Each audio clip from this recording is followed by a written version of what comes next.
So guys, this Friday, June the 12th, we're planning to launch two events simultaneously. We will have a 2x event to summon epic and legendary champions from Ancient Shards, and that changes my approach to this fusion completely. I actually plan to open some sacred shards for this summon rush that is going on right now, but because of this event, I'm probably going to hold on to my sacred shards, or I did hold on to my sacred shards actually, and completely skip this summon rush, okay? But it gets even better, and also we're planning to launch a progressive chance event, giving you at least a 15x chance to summon the champions of your choice from the selected pool from Ancient Shards. First slot legendary champions, Varkos Headsplitter and Talena Soulseer. So two of the Web of Corruption champions. One of them, or maybe both of them, might be guaranteed at some point. We do have Talena Soulseer right now in the summoning pool, which is kind of interesting. Alongside Fina, I have like two summons, that are waiting for me for this Jam Chase tournament. So maybe I will get her. That would be cool. But I would also take another Fina. I'm not too interested in any of the other champions. I do have all of them except him, I believe. So yeah, him, I wouldn't be too mad about the Lonatariel, but I don't really need him at the same time. But yeah, another Fina or Talena Soulseer, that would be amazing. Obviously, I would prefer the Web of Corruption champion because I want to collect all of them. But then we also have Varkos Headsplitter, right? And he's probably going to be in a pool with the Dark Elves faction, Unity champion. Who knows? But I can see something like that happening too. Maybe next week, maybe in 2 weeks. But yeah, he's also very, very amazing. And I mean, he looks like an absolute tank, right? Which we are not really used to from the Dark Elves faction. They mostly look like mages and are like, very kind of like skinny body types. But yeah, this guy looks like an absolute tank. So yeah, really love to see that. Kind of reminds me a little bit of the Game of Thrones character with the red eyes, the Mountain, right? Kind of reminds me of him a little bit after he got his little medicine. So yeah, he looks great. And I would really love to have him. He has this incredible passive where he joins an attack whenever an ally attacks an enemy, or he has a 15% chance. And the chance increases to 25% when an ally from the Dark Elf faction attacks. An enemy is killed by this champion whenever they counterattack or join in an ally's attack cannot be revived. He has all multi-hits everywhere. He ignores unkillable. When counterattacking, will attack 3 times instead. Will attack 3 times instead if he joins on an ally's attack. Ignores block damage and shield. And he's self-buffing with an extra turn. So yeah, every champion that is self-buffing, I mean, he's defense-based, he has Shatter, counterattack, so all of his kit makes sense in the current meta right now against Total Guard and Mercurial, and so on. So, yeah, amazing champion, I would love to get him. So, yeah, I will definitely go for this 2x, 10x, or 2x, 15x is progressive, right? That means once you pull a legendary, the chance goes from 15x to 20x, from 20x to 25x, and I actually asked myself, how high is the chance in the current pool to get one of these champions, if it's a 15x, 20x, 25x? Because we have a lot of champions. We have like 240 pullable non-void legendaries in the pool. Every faction has around like 15 of them.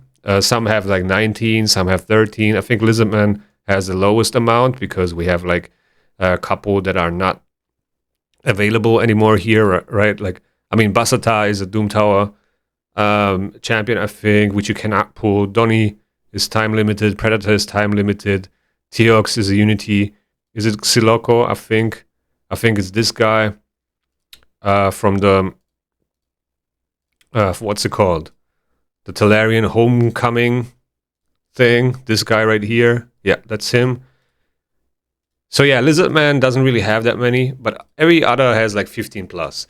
So in total, it's like 240 non-void legendary champions that you can pull. Argonites has the least amount, obviously, because they're not in the game for a very long time. They have like 1, 2, they have 6, right? 6 non-voids.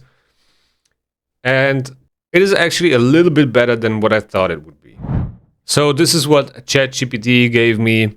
If there is no progressive, you have a 1 in 240 chance, right, to get a specific legendary champion, a non-void, and that's a 0.41% chance. Pretty insane. And that's when the target weight is on 1, okay? On a 15x progressive, the target weight is at 15. That means like 15 copies are in the pool, so to speak. And there are 239 other champions. So the total weight is at 254 because of the 15 extra copies, right? So the chance goes up to 5.91%.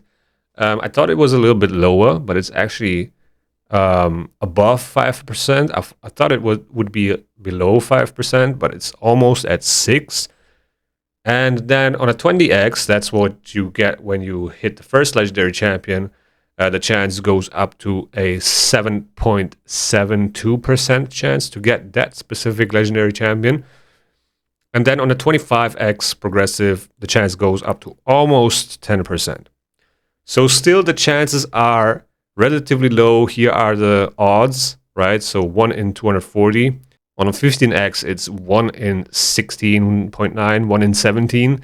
On 20x, it's a 1 in 13. And on 25x, it's 1 in 10, 10 and a half, okay? And yeah, so the progressives are not insanely good, right? It almost feels, every time you see it, it feels like, wow, 15x, 20x, 25x. It is crazy, but it's actually not that crazy. But it's also not as bad as I thought it would be, but it's still not good, okay? And the thing is, once you hit that 20x, once you hit the 25x, you feel like, oh, I gotta keep going, because now I have the 25x. Now the chance is higher than ever. I gotta take advantage of it, and that's where people just keep going and don't stop, and then end up using all their shards and stuff, right? But the good thing is they already mentioned that they're gonna address this, right, and adjust those chances to the current summoning pool. And by the way, maybe I did a little mistake here and forgot 1 or 2 champions or some, but I think I'm pretty much on point here with the chances and with the total amount of legendary champions that we have in the game, the non-voids that are pullable. Either way, if there are like 10 more or less, it's not going to change the chances much. So I think this is a very good reference point. Yeah, so also the other thing is we have the 2x, right? So the chances are increased to get legendary champions, but only a 1% chance instead of a 0.5% chance. So again, it might be the best chance to get one of them, right? Just by pulling shards. Because as you can see, without a progressive event, you have a 0.4% chance, okay? And that is, almost nothing. So that's that about the chances. Now, why did I decide to skip the Summer Rush? Basically, because it's much easier to get points for the Champ Chase tournament, right? Especially if you have a 2x Ancient event. You always get the same amount of points for Summer Rushes for your Sacred Shards or any shard type. But for 2x events on like Ancients and Voids, it's much better if there is a Champ Chase tournament at the same time to use your Ancient Shards, because you get double the value, right? And that's kind of like the best situation, the best time to use your shards to get the most out of them. That's what I'm trying to do here. Also, we have this progressives at the same time, so it all kind of makes sense for me personally. I skipped the past Summer Rush, like the first one. I skipped the second one now too, and I'm gonna go for this Champion Chase tournament. Obviously, because I won the Champ Train tournament, that allowed me to skip the Summer Rush completely. So that was also kind of a thing that played into it, obviously. But yeah, it definitely turned out to be the best thing for me to do, to go for this Champ Chase now with the Ancients. Other than that, I'm just using my energy right now to complete this Event Dungeon tournament. I want to get this Immortal Soul Stone. Also have to get the points from the Gear Hunters event. Right here, I'm very close. I do have to use like another 1,000 energy or something. And the thing is, I can pretty much skip another 20, or should I say another 5 fragments now, because I skipped the second Summon Rush, that's 15, and now I can skip another 5. And I will probably get all the fragments from the Champion Chase tournament, because most likely they will put them like, you know, the first fragments will be 5 and the second ones will be 10. So I can't really skip them at all, right? I have to grab them all probably.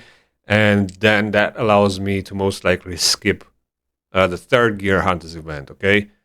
So that's what I'm counting on. If they are split up like 5, 5, 5, then I might just skip the last 5 and do the Gear Hunters event and just save shards. But I'm almost 99% sure that they will be like 5 and 10 like the other summoning events.